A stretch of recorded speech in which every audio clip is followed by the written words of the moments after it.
VVS Skara har funnits sedan 1940-talet. Då var det ett privatägt familjeföretag. Och på den platsen här i Skara, var vi är just nu, har tvätteriverksamheten funnits, tror jag, sedan 1964.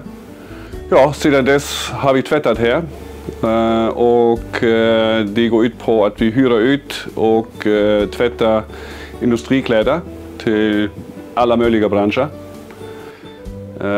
Vi använder i dagens läge pellets för att generera processvärme för vår verksamhet. Och tidigare var det eldningsolja och gick över till biomassa 2020. Den processvärmen som vi genererar är alltså ånga som vi använder för att dels, och det är det mindre del, värma upp fastigheten, och den största delen går åt för att till exempel värma upp vatten i tvättprocessen.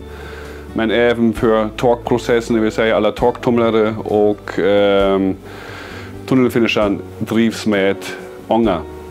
Det finns väl, biomassan valde vi för att det finns väl i det stora hela två stora anledningar för det. Och det ena är ekonomi.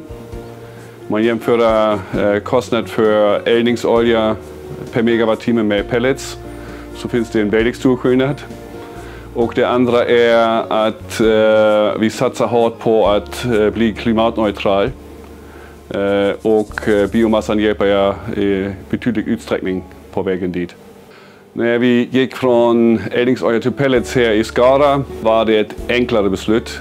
Tidigare, det vill säga 10 år tidigare, 2011, installerade vi en pelletspanna i vår anläggning i Arlanda stad. Och där var det mycket frågetecken som kom från företagsledning i Tyskland. Pellets, vad är det? Känns konstigt. Kan man generera processvärme på ett säkert sätt med det?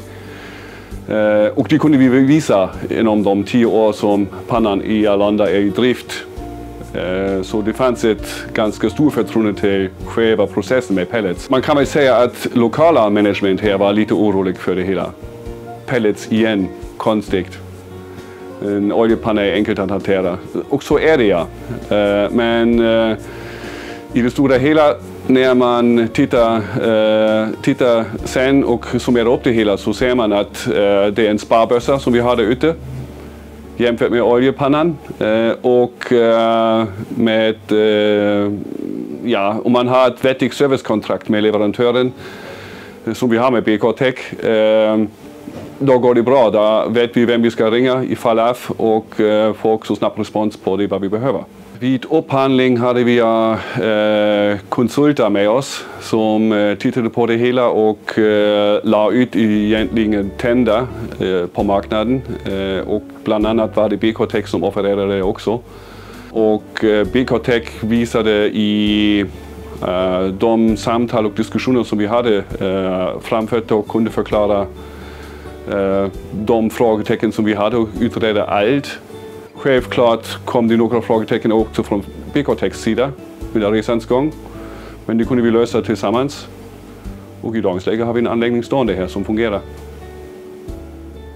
Anläggning där vi fick stöd från Klimatklivet. Så det var en ganska stor bidragande faktor att vi fick pengar frisläppt från koncernledning det också.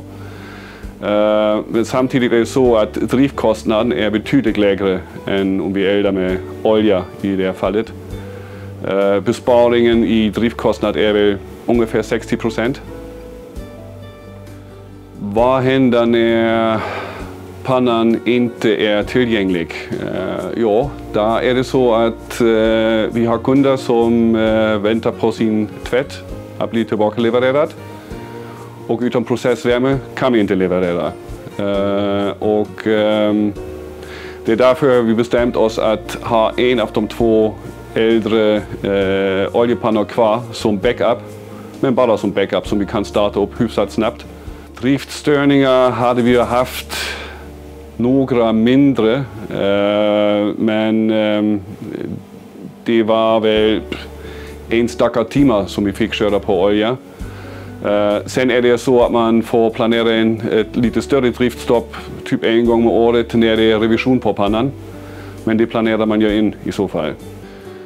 Om ni funderar på att byta till någonting som är fossilfri eller klimatneutral, fundera på tillgång till bränsle. Sen rekommenderar jag starkt att ni har ett bra serviceavtal med leverantören som får se till att de kan vara här med kort varsel också när det händer någonting. Om jag ångrar någonting med satsning på pellets, det är väl det att vi inte investerade tidigare i en pelletspanna här i Skara.